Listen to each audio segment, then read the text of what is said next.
Hello, people of the internet. My name's Isaiah. And my name's Matt. And welcome to episode 4 of the Mildly Ignorant podcast. Already a month. Yeah, I was about to say, a month special already. This is our big 1 month special. We've been planning it years in the making, Matt. Just like our podcast. I can't believe it's finally happening. We have a jam-packed show for you, and by jam-packed, I mean we have literally nothing planned. But we're ready to talk about stuff. No, I just want to say that I have been waiting my whole entire life to reach a 1 month milestone on this podcast. I think I was like 5 years old. God put you on this earth for that reason. I was 5 years old when I first heard people talking, and I just thought to myself, oh my God, I can't wait to do that for a month. To also talk. So at 5 years old, when did you first start learning how to talk, Matt? If you could talk at 5 years old. Listen, I don't want to like get into semantics, or I don't want to get political or anything, but like I grew up at a very young age. What does that even mean? I don't know. I grew up at a very young age. I was a child, and then the next thing I knew, I wasn't anymore, you know? And that's... You're living that stressful adult life. Too soon, man. Too soon. And now you know why they say to, like boomers always saying, like to make the most of your childhood or whatever. You know what else boomers say? Sucks ass. The apple doesn't fall far from the tree. I was going to say something a lot more racist, but hey, that's fine. That's fine, too. Yes. But yeah, thank you for everyone who's listened thus far. Oh my God, yes. Thank you so much. It means the world to us.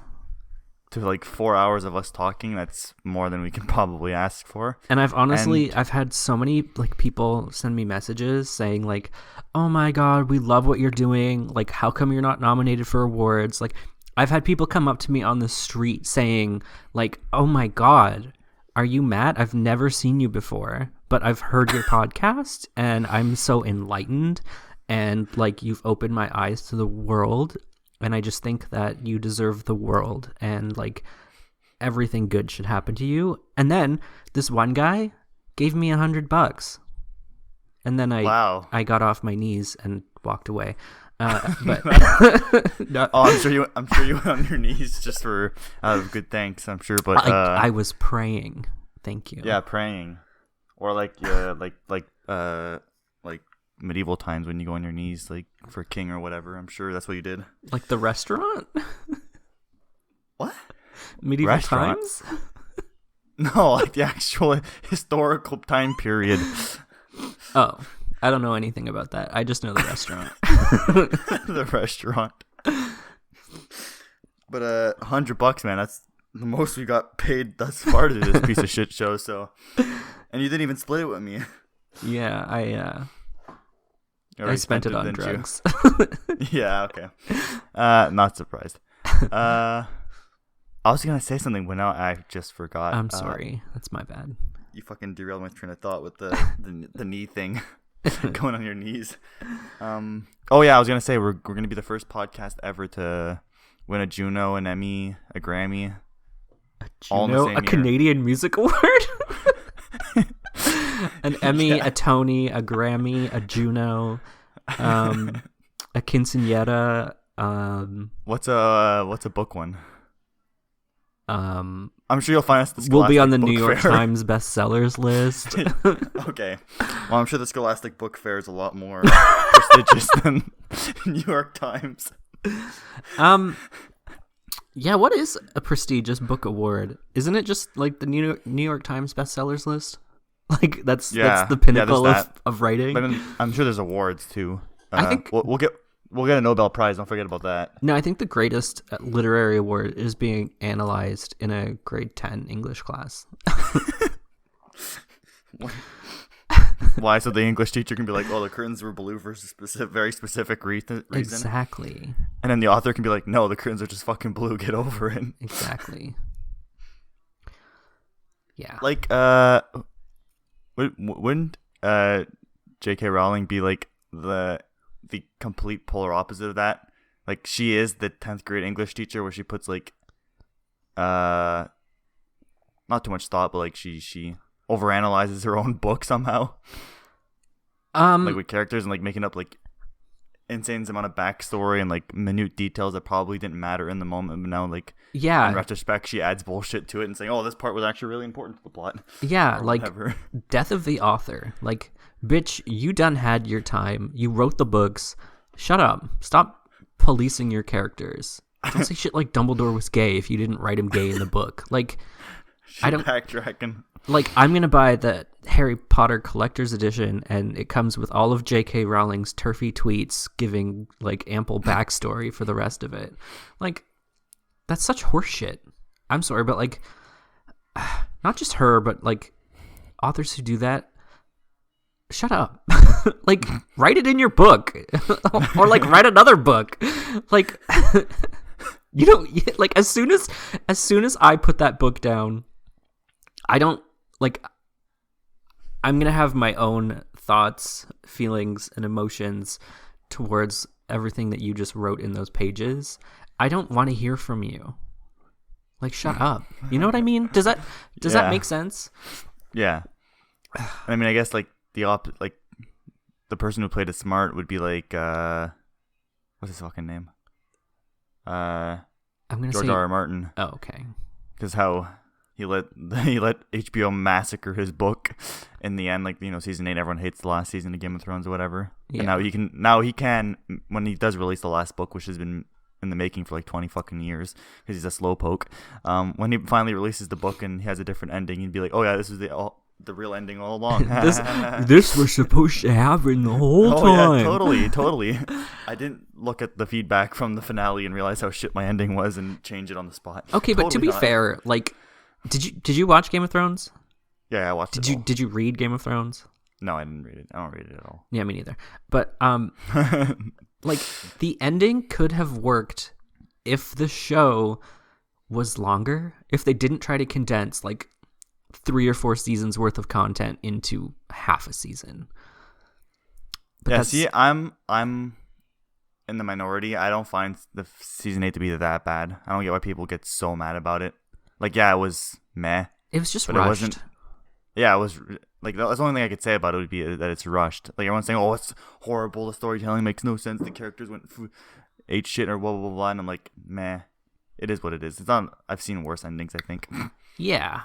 Well, I think it's just because, like, for so long, it was the GOAT. Like, well, yeah, exactly. It just and then it's an emotional attachment, and then they didn't get what.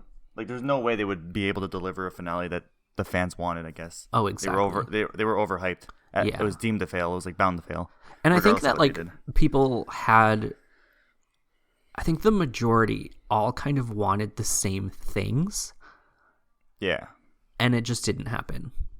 Like, we wanted to see Arya kill Cersei, right?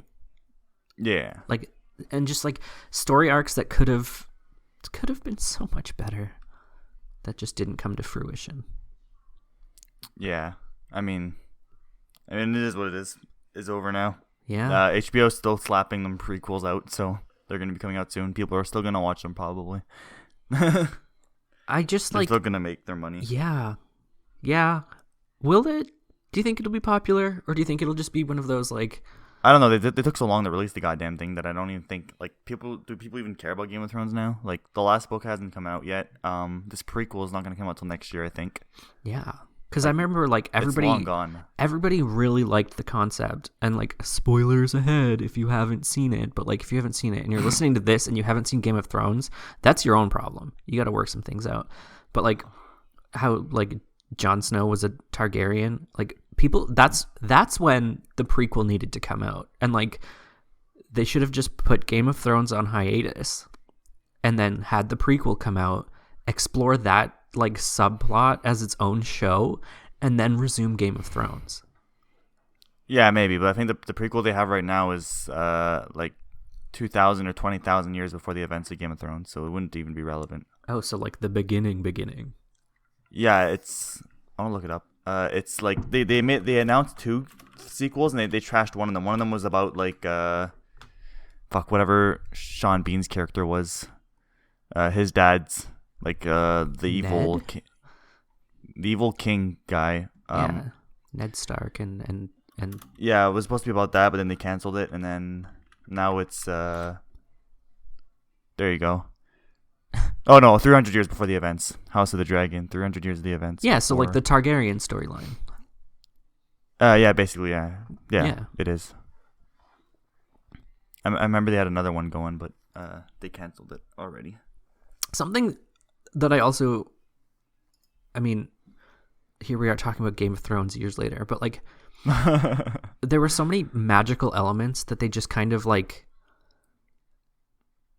stopped talking about because they didn't have time to explore them. But like the magical like elements is what like made the show enticing, I find.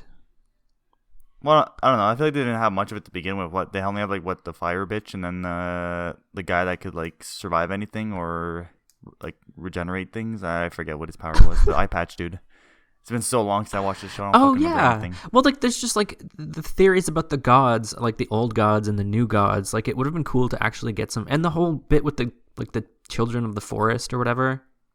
Oh yeah, like, yeah. We see them and like we don't really learn anything about them other than like, oh hey, yeah, there's some forest nymphs who live at like the top of the world. They're all dead now, but it's like it would have been cool to find out like what the hell relevance they had to the story. Yeah, I don't know. I feel like that's just another part of the whole thing being rushed. Yeah, exactly. Like season 8 would have been cool if they did it over, I don't know, 2-3 seasons. I feel like it would work better if they had 2 or 3 more seasons. That's what I said. Yeah. Yeah. And no, I'm agreeing with you. I'm saying like they could have a whole season dedicated to like, because in season 8 that's when they had the big fight at the wall, right? Or was that season 7? I forget. Where they kill the It was all super condensed. Either it was like the last episode of season 7 or like all of season 8. Was there even a season 8? Yeah, it was season 8. Season 8 was the last one. Season 8 was, it basically felt like one really long episode. Yeah. Yeah. Also, so I forget, but whatever. That one scene, and I think it was the opening scene of season 8 or the opening scene of the very last episode. I can't remember. It's all a blur. But like when everything is pitch black and like you just can't see anything. That was the fight of the wall, I'm pretty sure. Yeah. That's when it started. Yeah. It reminds me of Lord of the Rings, the Battle of Helm's Deep. Yeah. And specifically this one, like editor commentary, I think it might be in like the movie version where they're talking about like about lighting and like where's the lighting come from? And then like one of the directors was just like the same place the music is coming from. Like people are willing to suspend disbelief to a certain extent for things like lighting and music, but like when you just film something pitch black, it just seems like which film study student failed so miserably but then made it to film Game of Thrones. I mean, it's to save money because it's it's a TV show, right? So yeah, but I mean, like a film a scene like that's like fucking Avengers, Marvel level of budget, but they needed to do that. You for don't one think single Game episode. of Thrones had that budget to light some fucking not per outside? episode? Yeah, well, it was the finale. No. What I'm saying is that the minute they turn on those lights, then that requires them to CGI everything. With the lights off, they don't have to CGI all those stupid ice monsters, whatever the fuck they're called. Yeah, but nobody saw shit and everyone was pissed off. Yeah, I know, but like at the same time, I understand their point of view where it's like if they add more lighting, then they'd have to actually CGI the fights and add in elements and stuff like that. So it's like the lazy way out. Instead of doing shaky cam, that's like another thing that action movies do. Shaky cam prevents them from doing choreography, and like if it's a sci-fi movie or whatever, then CGI the aliens in or whatever. But it's just a cheap cop out. I also want to give props to the Metal Gear Aria scene where she's like sneaking around Winterfell and like there's these zombies, the whites who like can't see, hear, or smell her, even though they've been shown to be able to do that. Oh yeah. It was funny. It was like this scene it just doesn't fit. It doesn't make any sense. but it's hilarious and it was well done. Like, talking about shows like that just completely fucking died out of pop culture that were like huge phenomenons like this, like the same thing happened with The Walking Dead. That shit's still fucking going, but that shit's been dead in the water for years. I straight up thought you were gonna say The Big Bang Theory. I'll go out too, but like The Walking Dead has been dead for years, but it's still ongoing. I don't understand who watches it, who listens to it. Everyone says it's trash. No one likes it. Everyone thinks it's a slow plotting piece of shit. But yeah, somehow it's still going. And I mean, I think they expanded a bit too late. Like, they have a bunch of movies ready and a bunch of sequels ready and a bunch of prequels and a bunch of other TV show spin-offs to do. But like, it's too little too late. I think no one actually fucking cares. Yeah. Like, do you remember when it first came out, that first season that was only 6 episodes? Like, that was art. I think that was like peak cinematic fucking storytelling in terms of like something you just see on television. It was amazing. It was so well done. It was fascinating to see like the zombie apocalypse media that had just like completely encompassed society for like the last 5 or 6 years, done so well in a medium that you wouldn't expect it to do. And then it kind of dwindled and just became a TV show. And then when they introduced Negan and like that whole scene, I think that's when it kind of jumped the shark, so to speak. Like, it didn't just become unbelievable. It just like everybody seemed to lose interest at that mid-season finale. Yeah, I don't know. I feel like it was a little past that point, because like the Negan thing was like a big deal. I think people got mad because he wasn't the same Negan that was in the comic books. Yeah. For like really obvious reasons. Yeah.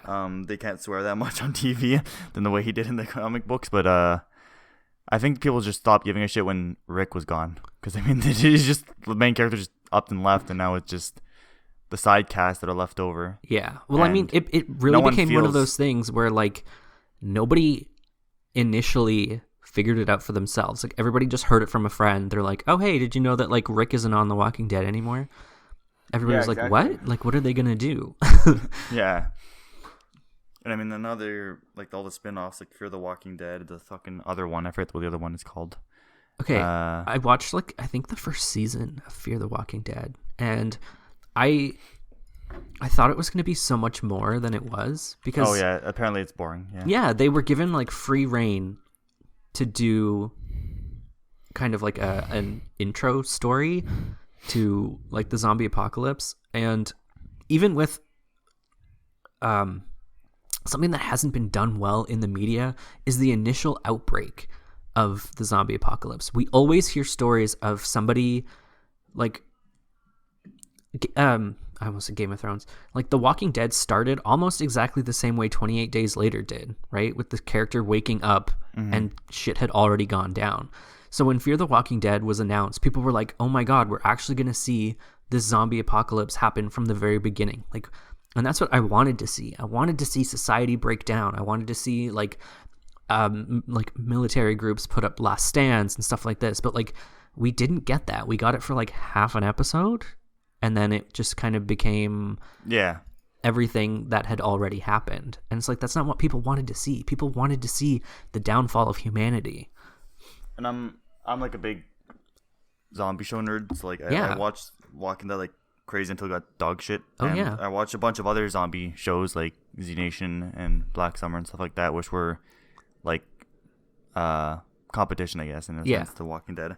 And like it just got me thinking, because you were saying like people wanted to know like the origin of, like, to see the origin of the zombie apocalypse, stuff like that, and that's exactly what Black Summer is. It's 100% what, like, it's from not from a society point of view, but it's more so like the zombie apocalypse. Like, the whole show follows like what would happen to humans like in a zombie apocalypse, like it, like their psychology, like psyche, like breaking and stuff like that. And it's like one of my favorite shows. Man, it's really good.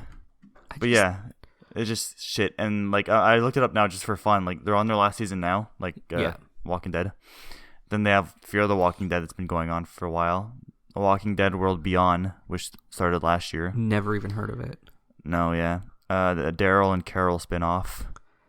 Plans there in 2023. Okay, do you remember? I think it was either one season finale or like another season opening where Carol went absolutely fucking ham on I think it was the prison or like some sort of sanctuary, and everyone was just like in awe of like Carol going batshit on these people and just like murdering everyone. Yeah, that was so good. So I just wanted to bring that up. Then there's Tales of the Walking Dead, which will be coming out soon, which are an anthology series. So each episode is either the backstory of a new or existing character in the series. So not even just a bunch of standalone episodes. I mean, that could be cool, but like it's but no too one cares. late. No one, yeah, no one cares about the characters that are left, and no one cares about the show in general. So yeah, I don't know what replaced zombie media. I guess it was like high fantasy, right? Like, yeah, I guess. I mean, Game of Thrones. Like, I know Game of Thrones was always popular, but like it got super, super popular. In my heart, zombie media is not dead yet, but I know it's dead. It's Walking Dead beat it into the ground. Yeah, but like, I mean, yeah, because even like it got tired and people. Yeah, but I mean, like it's like the fan base is still there. They just want something new. Like for example, for example, like Black Summer, which is a Netflix original. Yeah. Season 1 was hugely popular. Like that's why I got season 2. Right, it was like the top show in Europe. I think maybe not North America, but in Europe for sure, they were the top show for like weeks. And then season 2 dropped just 2 months ago. I think I watched it, and it was on the top 10 list on Netflix there for a week or two, and then dropped. So people are still interested. It's just that they need to find, I guess, new ways of presenting it. Yeah, I just got like major deja vu talking about like zombie apocalypse and society falling apart. I remember there was a time in like Netflix, like I can't even remember when into the pandemic it was, but like I went to watch something on Netflix, and like the top 5 like movies and TV series were literally like Contagion and like zombie shows. I remember that. Yeah, and I remember being so like just kind of baffled and in awe at the same time of like we're in the middle of this global pandemic, and like people want to watch Contagion. Yeah, and people like people are just eating up like stories about like infections and viruses, and it's like this is crazy. This is another one that just popped up in my head. Kingdom, which is another Netflix special. Is that the one set in like, I think it was Korea and like Korea, feudal like Korea or something? Yeah, like samurai era. That is amazing. Thing. Zombie apocalypse, fucking nuts. They dropped 2 seasons, and then they dropped like a prequel movie like a month ago. I still haven't watched it yet.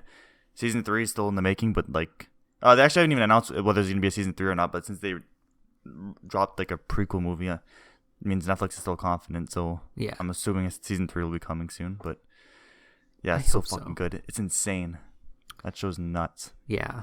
I haven't watched it, but I remember when I was at work like last year, and I never did any fucking work, but I would just like watch reviews of like movies, shows, mostly horror movies and like horror content. But I remember seeing that. I was like, this is like such a unique original story. This is so cool. We need more things like this that are like period pieces that are just fucked up. Yeah. And like, I mean, there's a like sorry, I was just gonna say another Korean one, like Train to Busan, is another big huge zombie movie. Yeah. It's like, I don't know, I feel like it's zombie media is overdone just for the fact that it's overdone with the formula that it's been presented for like the last 10 years. But if we were able to like present it in a new formula, then people are more apt to like try it out, I guess. Exactly. You know what would have made a killing a couple years ago? What? Marvel zombies. Yeah, and I think they're still planning on making it. It's just, I think that's gonna sell regardless. It's a Marvel movie, right? So yeah, and that'd be super cool because like zombies with powers or whatever, it'd be cool. Terrifying. But what was I gonna say? Yeah, I think people just associate zombie media to 40-minute conversations between 2 characters in some subplot of The Walking Dead that no one gives a fuck about, and unfortunately, that's what it is now. And then when it can be so much more than that. Well, I mean, even like video games moved away from it. Yeah, like Resident Evil, straight up, the whole series started with like viral infections and zombies, and like look at the difference between like what Resident Evil used to be between like Resident Evil 2 and 3 to like Resident Evil 5's action movie to like now Resident Evil 8's like Romanian folklore, like vampires and like werewolves and stuff like that. Yeah, because there's not many zombie games. Yeah, like the last two that I can think of are World War Z, which flopped, and Days Gone, which was also sucky as hell. Because it's just the same things that other games tried to do, but actually, like not Days Gone. Well, Days Gone had the really good premise. Like their whole gimmick was that it was millions and swarms of zombies, like World War Z style. That was their gimmick, but like it just didn't deliver. Yeah, like it was just broken, and I think they were. And I think either the PCs couldn't handle that many entities on screen at once, or they just like straight up lied in the commercials and didn't have that many like zombies on screen at once. Yeah, or it was during cutscenes where it was not as hard on the system or whatever. That's the thing too about like you have to keep, because the thing about zombie horror that makes it different from like regular horror, and I've been thinking about this a lot lately, considering it's like spooky season, and like a good horror story is really contained. Like what makes horror good is you have either like one character or like a small group of characters, and they're in a situation where they can't just walk out of, or they can't just like call for help or escape, or like it's very contained where like they feel pressured. Like if you think of any good horror story, it's you almost feel suffocated, and that's really hard to do with zombie stories because zombies aren't that kind of oppressive. Like they just happen to be there, and like the drama comes from other humans in most like it's just in The Walking Dead. No, but like in other like zombie media too that isn't video games, it's like the bigger fear you have to the biggest thing you have to fear is other people, and it's not so much like the zombies themselves, which is like I guess I'm just tired of that. I want horror, like I want scary. That's true. Yeah, I guess like especially with Black Summer, that's the whole purpose of the show. Like the zombies, like there's zombies in the show, but like hardly, and it's more so just to show the collapse of humanity and like how people are willing to turn on each other so quick. Like it just shows how savage humans can be, like how they become the real enemy. But I get how that can be like kind of annoying after a while. I like it still, but at the same time, like horror movies don't have to necessarily be contained, because if you look at like the classics, like Friday the 13th, Michael Myers, stuff like that, Scream, even though it's not really a classic, but those were never really Scream is classic. And yet, what are you talking about? Like the kids at Camp Crystal Lake who can't just leave, or like A Nightmare on Elm Street, the fact that nobody believes the kids that like Freddy is real and coming back. I guess like, contained in that way, not physically. Yeah, well, no, it's like there's this feeling of isolation. That's what kind of horror needs to. Like, I'm not talking Saw, like people are literally trapped in locations, but like there's this feeling of that you're alone, and like that's kind of fundamentally scary. Maybe that's just my personal fear. Like speaking, like that's what I find scary. I think you're projecting, man. A little bit, but like it is a big facet of horror that like isolation and like a smothering atmosphere just tends to make good horror. Like even things that aren't typically horror, like The Strangers. Have you ever seen that movie? It's like basically just a home invasion movie. Yeah, but it's a suspense, a drama suspense. Mm-hmm. But it draws on that feeling of like you are isolated, and that is the biggest threat. Yeah, that's true, I suppose. Yeah, I'm looking for like the list of popular classic horror movies. Well, yeah, never mind. I can't think of a single example that would like not be contained, because like you have The Shining, obviously. Yeah. Which that's an obvious example of contained. Texas Chainsaw Massacre. The Thing. That's another big one. Mm-hmm. Halloween. See, Halloween. then this new Halloween movie, like not the remake, I should say the retconned sequel of like the original Halloween that came out last year, and like the sequel to that is coming out this year. Mm-hmm. That did it a little bit differently in the sense that like a select few people knew that Michael Myers was out, because in that movie, a really terrifying fact about that was just like he was just walking the streets and killing people on Halloween night. Like the scenes of like just this old lady like making herself dinner, and then the next thing you know, like Michael is like beating her head in with a sledgehammer. Oh, here. What? Yes. Sorry to cut you off. I was just thinking. Here's another example. I don't know why. Well, I guess I see why it's considered horror. I don't remember it being that scary, but Silence of the Lambs. That might be an example of something that's not really True. Contained. Yeah. What is it? It's just like the FBI agent asking Hannibal for help. No. Well, it's more so psychological horror. Yeah. But I wouldn't really consider it a horror. Yeah, I don't know. I just saw it on the list. I'm like, even I am thinking about it, and it wasn't that scary. I don't think really. It's just like yeah. I feel like that's kind of more psychological. Like it gets under your skin to think that like. Yeah, it's still a classic, but exist. It's not. Yeah. Like it's a bit far-fetched, but at the same time, like thinking about human nature in that kind of sense that like, it's more squicky than anything. Anyways, Matt, you were speaking earlier about societal collapse, right? Yes. And why do I feel like I know where this is going? You're goddamn right. You know where this is going. We're in a bit of a societal collapse right now, Matt. Yeah. Nintendo. They dropped the Nintendo Direct, and they released a cast for Super Mario Bros., their new movie that's coming out in 2022. And the cast they casted, if that's not an example of societal collapse, I don't know what is. Yeah. For those who don't know, they released during the Direct. Well, they announced the movie, a new Super Mario Bros. Movie. And you would think the people that they have as voice actors in the games now would be the same people they would have for the movie, but no. So Mario is going to be played by none other than our favorite Marvel superhero, Starboy, Chris Pratt. Conservative. What's the word? Homophobic. Is he homophobic? Yeah, he's like the whole reason why he was like canceled a couple of years ago was because he cheated on Anna Faris. First of all, yeah, like who would cheat on the chick from Scary Movie? Second of all, he belongs to this like homophobic church, and he's like, personally, I don't believe in homophobia, but let me donate millions of dollars to my church, which does. Okay. Anyway, he's our new Super Mario, and I'll let you know. He's our new Super Mario. Yeah.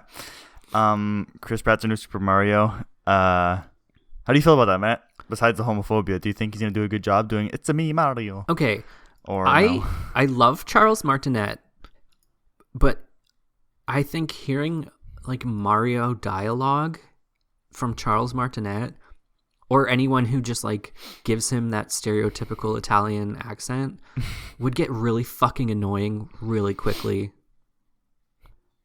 Just because. Yeah, but I can't imagine Mario talking in a normal voice either, like normal, quote unquote, like a Chris Pratt voice. I mean, I would be fine with like a fucking silent film, basically just someone playing through a Mario game.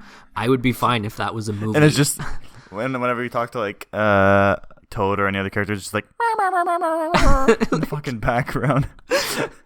The whole fucking movie. You have to read subtitles. I don't know. Like obviously we haven't seen the script or seen a preview or a trailer or anything, but like, does just this based off the old movie? Oh, it is? No, I'm just saying. Oh, pretend like it's the old movie. I haven't seen the old movie. Super Mario Bros. 1993 film. Yeah, I haven't seen it either. But it's like, do video games need to be movies? Because there was the same thing.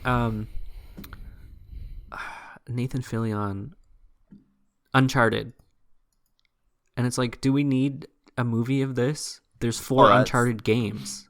Yeah, that movie's gross. I can't wait to see how much that flops. And like same with Mario. Like if you want a new Mario story, there's literally like 65 fucking games to choose from. Go play Super Mario World. Go play Super Mario Bros. Play New Super Mario Bros. Super Mario Galaxy. Fuck, if you want to get Mario's ass that much, just go play like Paper Mario or like Mario Party or like Mario Kart. Like we don't need Mario this to Tennis. be Mario Tennis, Mario Golf. Like go just play a different Mario game. Why do you need a Mario movie? That's like saying Mario's going to release a new hit album. Like it's stupid. We don't need this kind of crossover, in the sense that like video games are their own form of art and entertainment. We don't need them. We don't need all these crossovers to like the silver or gold screens. Like, it's just dumb, I think. So actually, there is a little synopsis that came out. Okay. It's not much. Hit It's literally a plumber named Mario travels through an underground labyrinth with his brother Luigi trying to save a captured princess. Okay, that's like nothing. I know, you but you could say that about like the first Mario game, and like it's not true. Like, but anyways, it is. But yeah, I just wanted to say Chris Pratt as Mario. I wanted to give off some other honorable mentions of people that are going to be maybe a bit weird. Jack Black is Bowser. Okay, Jack Black can do anything. Yeah, that's true. And I think I'm not surprised that they casted Jack Black. Like, I think, who was I with? I think I was with a friend at university just this week. We were like, I told him about the Super Mario movie, yeah. and I didn't really see the cast. Like, I remember what you sent me. Like, I knew the Chris Pratt thing, but then like you sent me a bunch of memes, like fake stuff, like fake people that casted. Didn't really know who the rest of the cast was for real. And I'm like, we both said Jack Black has to be in here somewhere, and I think I went Donkey Kong and he went like Yoshi or something, and it ended up being Bowser. Yeah, it's like, and we both knew he was going to be in there somewhere. It's inevitable. Made sense. Yeah. It does make sense. I feel like Jack Black would make an amazing Donkey Kong. Yeah, because like the Donkey Kong games have always kind of had musical influence. It's always been like a big kind of like co-theme to the Donkey Kong games, and the DK like song. Not so much for Bowser. Yeah, I don't know. I think Jack Black can do no wrong. He's an amazing actor. I just think who can act Bowser? Again, it's like Mario. Like, he doesn't have lines. He doesn't have a voice. He doesn't have things that he says, or like a monologue that you can base it off of. Yeah, in my opinion.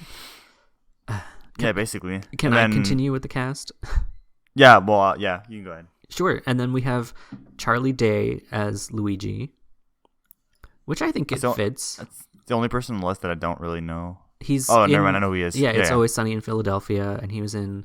It's the movie with the robots and the kaijus. He plays the main character in Lego Movie. Pacific Rim. Yeah, like he's done. He's used to cartoon work. Exactly, voice and acting. he's got the. I like him. I approve of that choice. Yeah, I approve of that choice. Even though I don't know how essential Luigi's gonna be to the plot. If he is as irrelevant as he is in the video games, that is. He'll have like 2 or 3 lines. Yeah, but they might actually just make them like a duo, like in the old movie. The old movie, it seemed like they were both concentrated on. Yeah, I mean, I kind of hope not. Is it a Super Mario movie, or is it a Super Mario Brothers movie? I'm not Super quite Mario sure. Bros. Oh, okay. That's what the title is called. Yeah. I don't know. I just think the Mario and Luigi dynamic is boring. Anyway, moving along. Maybe they'll just kill him off. Kill Luigi in the first scene.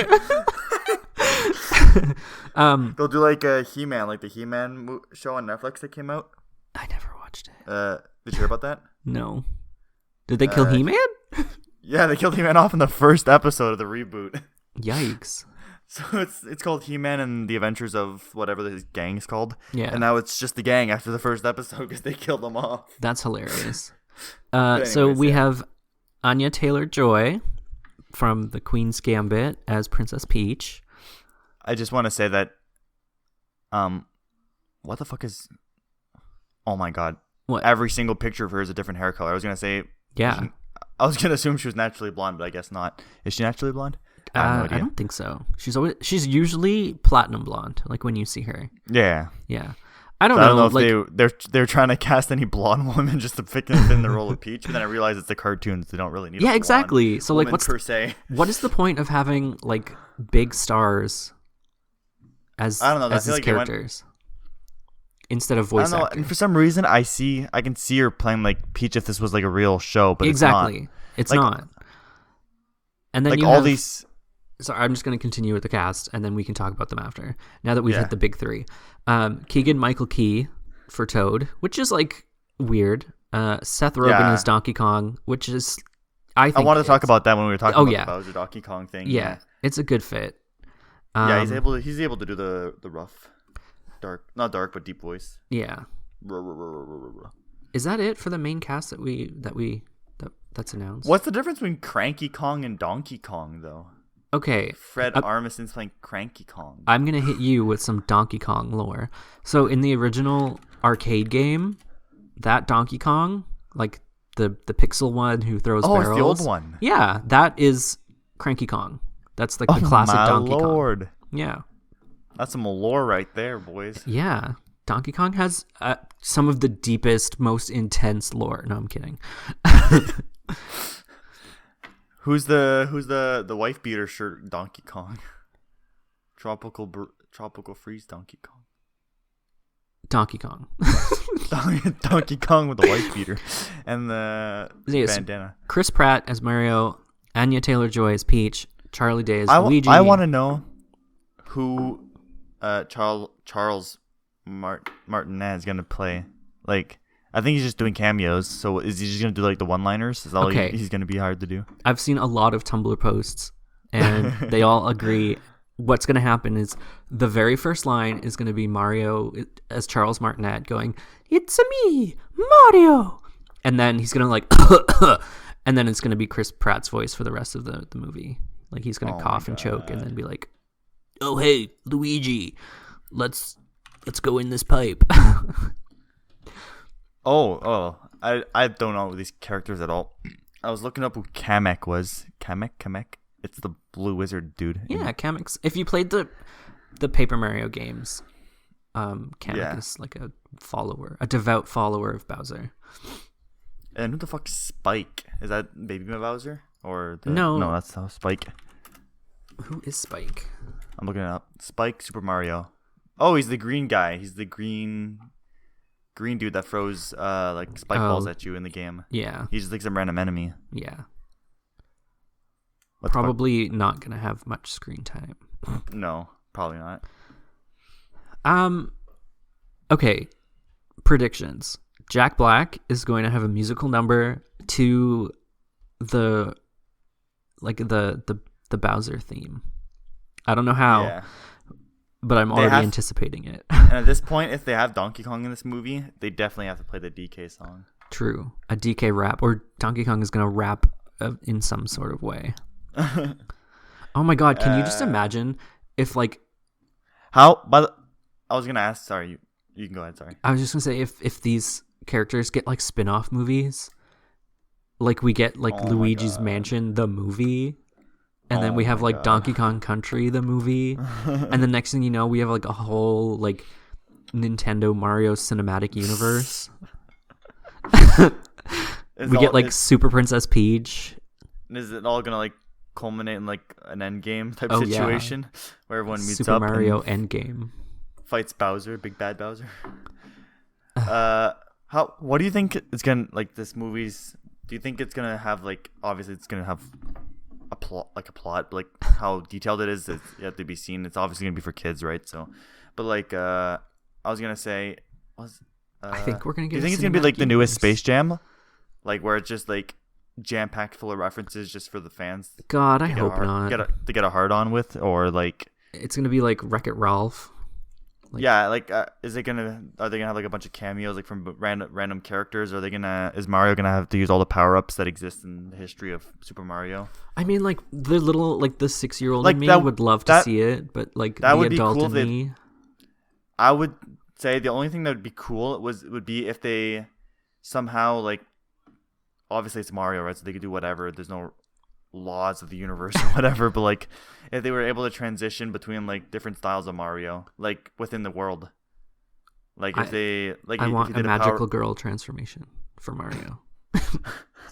No, but like if they did like a power up where the world turned like 2D or pixelated, and they had a power up where he turned to like Paper Mario or whatever. I don't know, I feel like that'd be a cool thing they could do. Like, yeah, but it would get gimmicky so quick. And I feel like they would do it in quick succession. Like, it would be like, oh, suddenly I'm Mario graphics. And then now I'm, like, Super Mario World graphics. And then now we're, like, the real Super Mario Bros graphics. The real question, though, is are they going to have Dr. Mario in here? It's going to be, like, an end credit scene.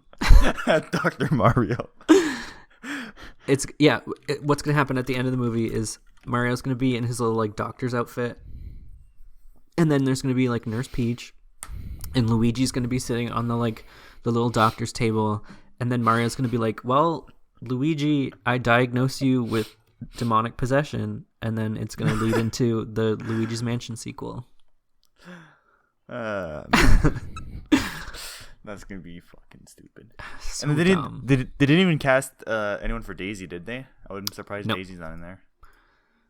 Well, neither are the Wah characters. Yeah, Wario and Waluigi. Yeah, they're gonna come in the third movie, I feel. Oh yeah, this is the trilogy, right? Exactly. And then Wario's gonna get a spinoff, a WarioWare movie. Oh, on the IMDb map, there's a whole section dedicated to the music department, and they have like 10 singers. So there's gonna be some original music. So that means it's probably gonna be musicals. Oh yeah, definitely. You know what was actually a bop, and like I wouldn't mind seeing it again or something similar. Yeah. The Jump Up Superstar from Super Mario Odyssey. Oh yeah. Yeah, like that was actually a bop. So Are they gonna have Rosalina in here? as the token gay, she's my favorite Mario character. Actually, that's a big debate between if you're Peach gay or Rosalina gay. But I don't know. I hope so. I'm like, I hate this Mario movie. I hate everything. I hate all these concepts. But if Rosalina's in it, it's okay. Are they gonna have Zelda in it? No, maybe there's gonna be like a throwaway cameo to like Super Smash Brothers, and we're gonna see like Link and Kirby and Pikachu and like Princess Zelda, King Dedede, Olimar. it's Captain gonna oh my god, Falcon. a Super Smash Brothers movie. That's Oh my that's gonna be God. Endgame. Like we're starting with this Mario cinematic Yes. universe, and it's gonna Yes. branch into Oh my like God, we're gonna get sign me up. Yoshi's story, and then we're gonna get like the Legend of Zelda, which is gonna be live action, so it's gonna be weird when they do the whole Endgame thing. And they're gonna do every single character in Super Smash, even the most useless like characters that never had a standalone anything. That makes me want to throw up. Just thinking Mr. about it. Game and Watch, freaking Captain Falcon. I don't think he's ever had anything outside of Super Smash. There's I don't like even know where the origin there's story over for Captain 70 Falcon is. characters in Smash, so imagine if they all had their own movies. And then it culminated in an Endgame. 7 years in the making. Disgusting. 7? More like 70. 70. That's what I said, 70. Oh, okay. Yeah, 70. I mean, Oh, man. Nintendo would make bank with all of those movies, and you know it. Oh, definitely, yeah. They could be the next Marvel. Pumping out shit after shit after shit that people are just gonna... But it's eat up. Nintendo, so they're going to be like, oh, the new Mario movie only available on Nintendo Switch. And the price is never gonna drop. Exactly. It's gonna be $50 for like a brand new movie in 20 years. Yeah. Oh, for a 20-year-old movie, I mean. I think it's so silly. I just think it's definitely silly. video games, and movies should be separate. Yeah, they never really transitioned that well. I mean, I'm trying to think of an example of a movie that actually went well, and there's none really. Okay, there was a time in like the early 2000s when like literally every game movie Every game came out with a movie, yeah. Yeah, those were really good. I admit, yeah. No, I was Like gonna that- say where every TV show came out with like an IP. You had like that Simpsons driving game, That was so good, Hit and Run. Yeah. right? And then you had like the SpongeBob video games, Yeah, and then which were also really good. one of my favorites was the King Kong games. Those were amazing. Those were games. Never Yeah, even King heard Kong- of them. King But Kong like had a the game on early 2000s PS2. tried to do what they're planning to do now. Yeah, Except have in an the IP other for direction. everything. Yeah. They made games out of everything, which works because a lot of these worlds you can translate into being a part of and interacting with, but it Yeah. doesn't work the other way because like these are interactive worlds and you can't just like sit and hear this story. Yeah. Imagine the Super Mario movie game, like the game based on the movie. So reductive. Yeah. Anyways, I think we should wrap here, Matt. Don't you think? It's a Yeah. bit short of episode, but I gotta get going. So That's okay. We've it's got okay. nothing left to talk about. No, this is our 1 month special. We'll keep it short for you guys. We'll see. Next milestone, I guess, is a year. I don't know. I don't think we should go by calendar things anymore. We should just go by episodes. Listen, I don't even know what day it is. So, because like episode 50 is easier to remember than episode 52, which should be a year, I guess. That's disgusting. Doing intervals like 50, 100, 250, 500, 1,000. I'm just thinking of like, that's a lot. Yeah, it's a lot. That's 16 years to get to fucking 1,000. Wow. But yeah, thank you for everyone for tuning into this episode of the Mildly Ignorant podcast. A little short one. I'm sure you guys will appreciate that. It's not 2 hours long again. Yeah. Wow, we took nothing and turned it into something, Matt. We filled up almost an hour. That's how it is. That was our big 1 hour, our big 1 month special. That was our big plan. We had lots planned and we pulled it all off. I'm sure. This was all planned from the beginning. Exactly. So yeah, thank you for listening. Again, we're on all major platforms. We're on Spotify, Apple Podcasts, Google Podcasts, Breaker, Stitcher, Radio Friendly, Radio Podcasts, Outcasts. Outcasts, like the band? No, not the band. I don't even think it's called. Oh, it's called Overcast. Sorry, not Outcast. I don't know. We're on so many platforms. I don't even remember them all. So you can listen to us on all of those platforms. We're also Outcast, on Overwatch. We be out here. We're also on YouTube at the Mildly Ignorant Podcast. And if you haven't already, follow us on social media. We're on Facebook, Instagram, Twitter. We haven't posted anything on Twitter since we made the account. Maybe we should start doing that. Oh my god. But yeah, you can follow us there. We're at Mildly Ignorant Podcast. Search us up. I'm sure you'll find us. And that's about it. We'll see you guys in the next week, I guess, for episode 5, where we will definitely have topics. Very topical topics. Like topical creams. maybe we'll talk about the Donkey Kong lore. How about that? Okay. People were mad, by the way, that last week we didn't go in depth enough with the cheeses, so maybe that's something we might have to revisit in the future. So, well, I've heard through the grapevine that some people were mad that we didn't explore enough of the variety of cheeses. We were too basic. So we're white. What do you expect? I know. We're not cultured. The only culture I eat is cheese. Bacteria culture. Okay, that's it. I'm done. Yeah. That's done. See you next week, guys. Bye-bye, everybody.